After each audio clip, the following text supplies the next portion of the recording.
Ayan yung mga ating mga customer kay Aga. Oh, may mga customer. good morning po. Ate Myra, dito ka sa gitna. Dito ka sa gitna. Dito ka mo. Ate Myra. Ayan. Ano po pangalan? Ano pong... Dito tayo, dito ayan. tayo. Ayan. Ayan. How young are you, Ate Myra? I'm 50 years old na. Aba, English. English, bakit? Bati ka naman sa mga kabarangay natin. Kaka 50. Mga tiga-pitpitan dyan, tiga-Bulacan po. Hello po sa inyo, magandang umaga. Ate Myra, kailan po kayo nag-upisa sa inyong kantin? Since 2018 po. 2018 po. Ito po ba dahil po kayo po mahilig magluto, magaling magluto? Opo. Ano pong specialty nyo po? Sopas. Sopas! Nasaan ang sopas? Ayan, pakita natin sa camera. Ayun ang sopas. Ayan, chicken. Opo, sahog po niya chicken. Ayun. O, dito tayo, Ate Myra. Bukod sa sopas, ano pa po binibenta nyo po? Palabok. Ito, palabok. Ito, palabok. Palabok. Nagpe-prepare ako. Ano ba ang sikreto? Champurado. Ito po ba buong araw nyo pong negosyo? Buong araw po to? Tuwing umaga lang po? Pang umaga lang po. Pang umaga. After po ng umaga, ano pong ginagawa nyo po? Ay, pahinga po kasi po meron po akong apo, 2. Meron po ka na? Aba. O, shout out. Hi po sa apo. Hi po sa apo. Hello po. Abby, Caroline, tapos po ang apo kong si Skyler. Ayun. Kasi tutulong pa po. Tulog pa po siya. Okay. Magkano po nag-ipuhunan nyo noong 2018 dito po sa inyong negosyo?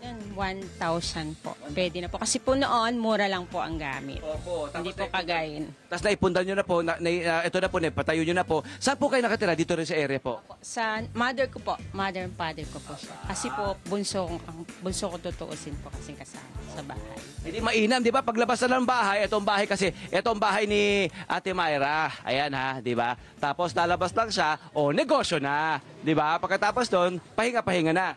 Tama po ba? Opo. O yan. Ate, matiga mo naman itong ngayong... Wala magkano po binibenta itong inyong palabok? Yung green, nasan yung ate, yung dahon. Ako na bahala dyan. Ako na bahala po dyan. Ako na maglalagay doon. Pairam yan. Fresh. Ito naman po. Ano po mga binibenta nyo po rito? Puto, silog po siya. Ham silog, hot silog, tsaka embutido silog. Yun. Kamusta po ang negosyo? Dito pa tayo. Okay naman po. Dito tayo sa harapan, madam. Kamusta po ang negosyo? Kamusta po ang negosyo? Yun po, may araw lang po na medyo matumal. Ayun po aming kapitan. Ito po, ito ang ating silog meals. Hot silog, 60 pesos. Ham silog, 55 pesos. 45 pesos.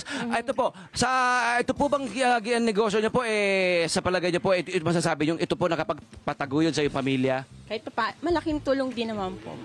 Oo. Gusto kong malaman mula po sa inyo kasi mukhang kayo po matagal nang nagdenegosyo. Ano ho yung mga pinagdaanan nyo na masasabi nyong nakatulong sa inyo para maging tuloy-tuloy po ang inyong negosyo?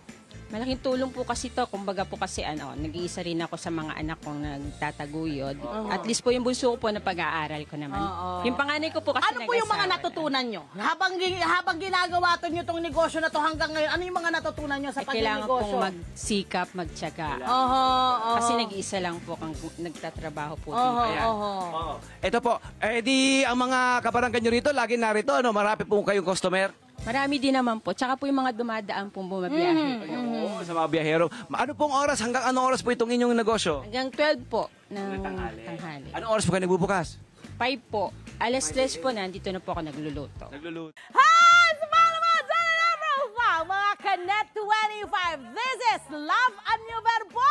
For more love, Tunipet, and Arafang updates, just click the subscribe button and follow us on our Net25 social media pages at Net25 TV and Net25 Entertainment Facebook. See ya. I love ya.